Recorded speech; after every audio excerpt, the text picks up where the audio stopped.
Hello বন্ধুরা, take Bengali চ্যানেলে আরও একটি নতুন এক্সাইটিং এপিসোডে আপনাকে স্বাগত।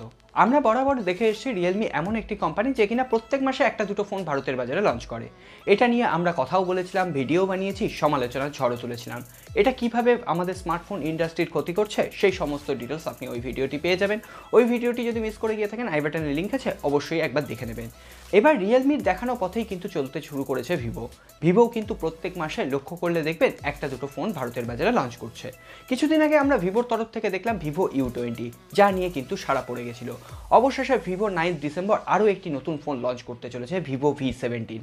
আজকের এই এপিসোডে আমরা এই ফোনটিকে নিয়ে কথা বলবো। এই ফোনটি অলরেডি রাশিয়ায় কিন্তু লঞ্চ হয়ে গেছে, তবে রাশিয়ায় যে ফোনটি লঞ্চ হয়েছে তার থেকে কিছুটা আলাদা ভ্যারিয়েন্টে ইন্ডিয়ার ভার্সন লঞ্চ হবে। রাশিয়ায় যে ফোনটি লঞ্চ হয়েছিল তাতে ছিল ড্রপ নচ ডিসপ্লে, কিন্তু ইন্ডিয়ায় যে ফোনটি লঞ্চ হবে তাতে থাকবে কিন্তু পাঁচল ডিসপ্লে। এছাড়াও বেশ কিছু চেঞ্জ থাকছে ফোনটির মধ্যে। তাহলে চলুন কি চেঞ্জ থাকছে, কি দামে এই ফোনটি ইন্ডিয়া এবং বাংলাদেশের মার্কেটে অ্যাভেলেবেল হবে, সমস্ত ডিটেলসটা জেনে নিই। ভিডিওটি যদি ভালো লেগে থাকে অবশ্যই একটি লাইক করবেন, কমেন্ট করবেন, বন্ধুদের সাথে শেয়ার করবেন। আর আজকে আমি সাবস্ক্রাইব করতে বলবো না, আমি জানি ভিডিওটি যদি ভালো লেগে থাকে অবশ্যই আপনি সাবস্ক্রাইব করে পাশের যে বেল আইকনটি প্রেস করে দেবেন। তাহলে চলুন আর দেরি না করে আজকের এপিসোড শুরু করি।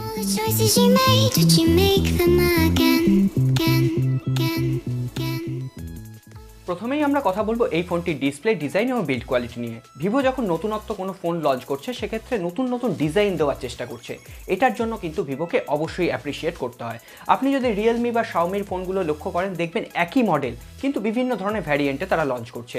Redmi note 7, note 7S, note 7 pro একই রকম দেখতে। কোন ফোনটি আপনি ইউজ করছেন বাইরে থেকে দেখে কিন্তু বোঝা যাবে না। সেক্ষেত্রে শুধুমাত্র স্পেসিফিকেশান চেঞ্জ হচ্ছে। Realme X3, Realme X2 pro, Realme X3 730 version সমস্তটা কিন্তু একই ধরনের দেখতে। কিন্তু আপনি ভিভোর ফোনগুলোকে দেখুন, প্রত্যেকটা আলাদা আলাদা ডিজাইন তারা প্রোভাইড করছে এবং প্রত্যেকটি কিন্তু ইউনিক ডিজাইন তারা প্রোভাইড করছে।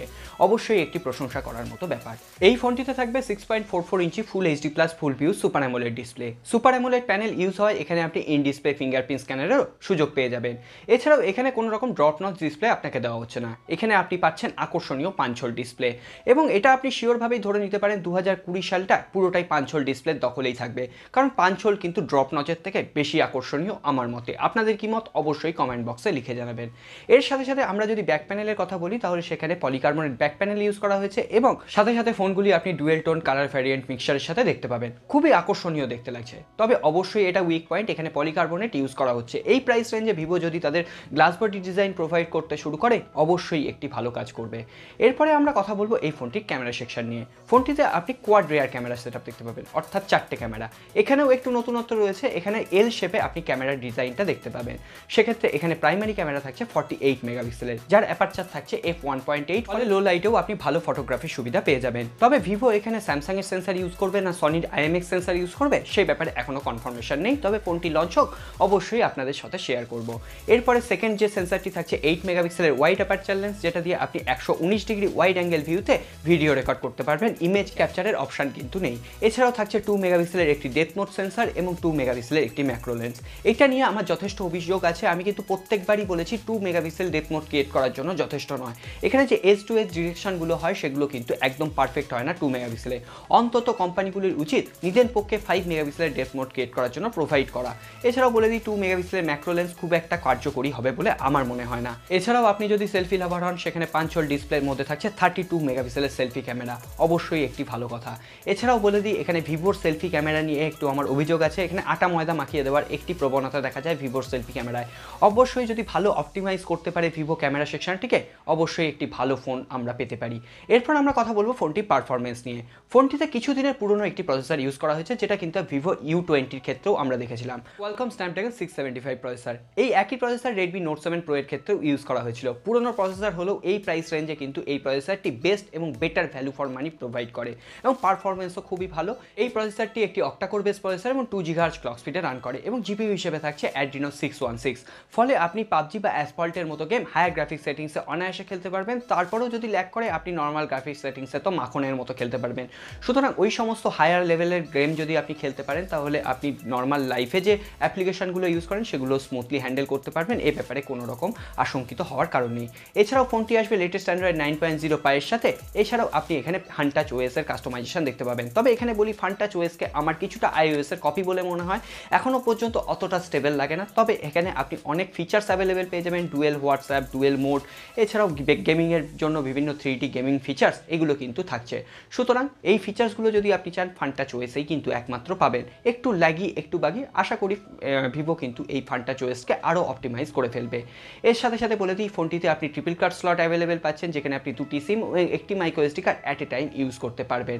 এর সাথে সাথে বলি এখানে ডুয়েল 4G নেটিভ ভিডিও কলের অপশান সমস্ত থাকছে এবং ডুয়েল ব্যান্ড ওয়াইফাই এবং ব্লুটুথ 5.0 সাপোর্টও কিন্তু থাকছে। অবশ্যই একটি সব পেয়েছির ফোন আমরা পেতে চলেছি। এরপর কথা বলবো ফোনটি ব্যাটারি সেকশনে। ফোনটিতে যখন এত কিছু দেওয়া হলো হয়তো ব্যাটারি সেকশনে একটু মেরে দেওয়া হবে, না একদম নয়। ফোনটিতে থাকছে 4500 mAh এর একটি লং লাস্টিং ব্যাটারি, সাথে সাথে এখানে যে ভিভোর ডুয়েল ইঞ্জিন ফাস্ট চার্জ সেটাও অ্যাভেলেবেল থাকছে। এটা আপনি ধরে নিতে পারেন একদিনের ব্যাটারি ব্যাকআপ আপনি পেয়ে যাবেন যদি আপনি হেভি ইউজার হন। আর এখানে 18 ওয়াটের ফাস্ট চার্জার আপনি কিন্তু বক্সেই অ্যাভেলেবেল পেয়ে যাবেন, যেটা দিয়ে কিন্তু আপনি ফোনটিকে ফাস্ট চার্জ করাতে পারবেন। এরপর আরও একটি ব্যাপারে কিন্তু ভিভোকে প্রশংসা করতে হয়। এতদিন পর্যন্ত আমরা বাজেট ওরিয়েন্টেড ফোনগুলোতে ভিভোর ক্ষেত্রে দেখে এসেছিলাম মাইক্রো ইউএসবি পোর্ট আমরা পেয়ে এসেছি সেখানে চার্জিংয়ের জন্য। এবার কিন্তু এই ফোনটিতে আসবে একদম মিড বাজেট ওরিয়েন্টেড এই ইউএসবি টাইপ সি পোর্ট, যা কিন্তু ভিভোর জন্য প্রথমবার। অবশ্যই একটি অ্যাপ্রিসিয়েট করার মতো ব্যাপার। ভিভো এগোচ্ছে, রিয়েলমি এবং শাওমির সঙ্গে পাঙ্গা দেওয়ার জন্য তৈরি হচ্ছে, এটাই একটি বড় দিক। এরপর আসুন ফোনটি কবে লঞ্চ হবে ইন্ডিয়া এবং বাংলাদেশের বাজারে সেটা জেনে নিই, পাশাপাশি জেনে নেব ফোনটির সবথেকে ইম্পর্টেন্ট জিনিস ফোনটির দাম কত হতে পারে।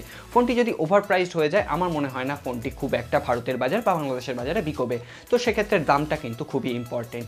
ভারতের বাজারে ফোনটি লঞ্চ হবে 9 ডিসেম্বর 2019, অর্থাৎ আর কয়েকদিনের মাত্র অপেক্ষা। এবং ভিভো কিন্তু অফিসিয়ালি বাংলাদেশের বাজারে এখন পর্যন্ত কোনো ফোন লঞ্চ করাচ্ছে না।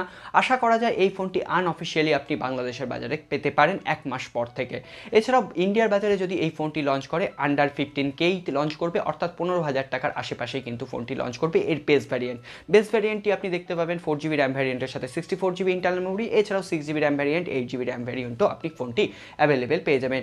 এটাই যদি বাংলাদেশের বাজারে আসে তাহলে সেক্ষেত্রে আপনি 18 থেকে 20,000 টাকার আশেপাশে কিন্তু ফোনটি দেখতে পাবেন। তো সেক্ষেত্রে আপনারা মিড বাজেট সেগমেন্টে আরও একটি ভালো অপশান খুব তাড়াতাড়ি পেতে চলেছেন। এখন শুধুমাত্র ফোনটি লঞ্চের অপেক্ষা। ফোনটি লঞ্চ করুক, আমরা ফুল রিভিউ নিয়ে আপনাদের সামনে হাজির হব এবং যদি আমরা পারি অবশ্যই আনবক্সিং ভিডিও এই ফোনটি আপনার জন্য নিয়ে আসবো।